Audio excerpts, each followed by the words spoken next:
කොහොමද මගේ පුංචි යාළුවනේ? ඔන්න ඉතින් අදත් ඔයාලගේ පුංචි පැංචි ලස්සන කතන්දරයක් අරගෙන ආවා. අද කතන්දරේ නම තමයි රෝස කුමරිය.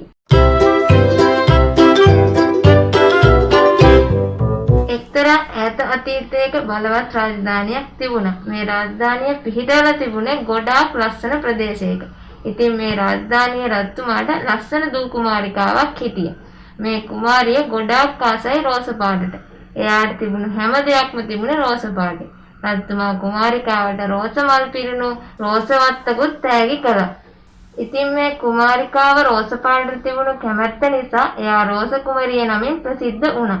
එක දවසක් මේ රෝස කුමරිය රාජධානියේ ඇවිදින්න ගියා.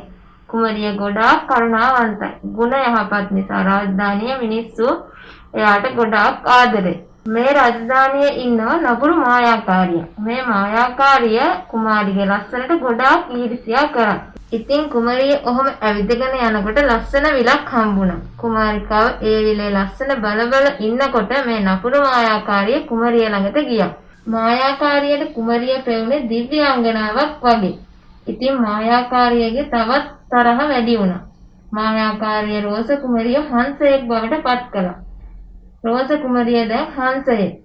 නපුරු මායාකාරිය ගොඩාක් සතුටු වුණා. මායාකාරියගේ බලගත් තරහ නිසාම ඒකේ උද්දාමයටපත් වුණ නිසා මායාකාරිය කෑලි කෑලි වලට කැඩලා ගියා. මායාකාරිය විනාශ වෙලා යනවා දැකපු රෝස කුමරියට ගොඩාක් දුක හිතුණා. මොකද එයාව මේ ශාපයෙන් බේරගන්න කවුරුත් නැති නිසා. ටික කාලයක් ගත වෙලා ගියා.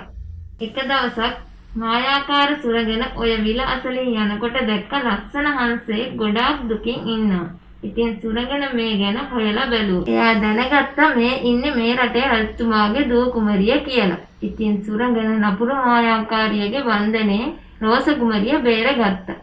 සුදු හංසයා එකපාරටම රෝස කුමරිය බවට පත් වුණා.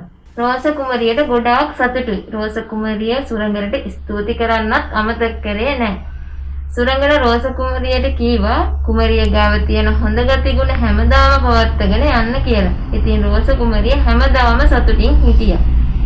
ඉතින් මගේ පුංචි යාළුවනේ මේකෙන් ඔයාලට ගන්න තියෙන්නේ හොඳ ක්‍රියාවන් කරන අයට හොඳ ප්‍රතිඵල වගේම නරක ක්‍රියාවන් කරන අයට නරක ප්‍රතිඵලත් ලැබෙනවා කියන එක. එහෙනම් ඔයාලගේ පුංචි පැංචි ගිහින් එන්නම් ආයෙත් කතන්දරයකින් හමු වෙනකන් ඔයාලා පරිස්සමින් ඉන්න.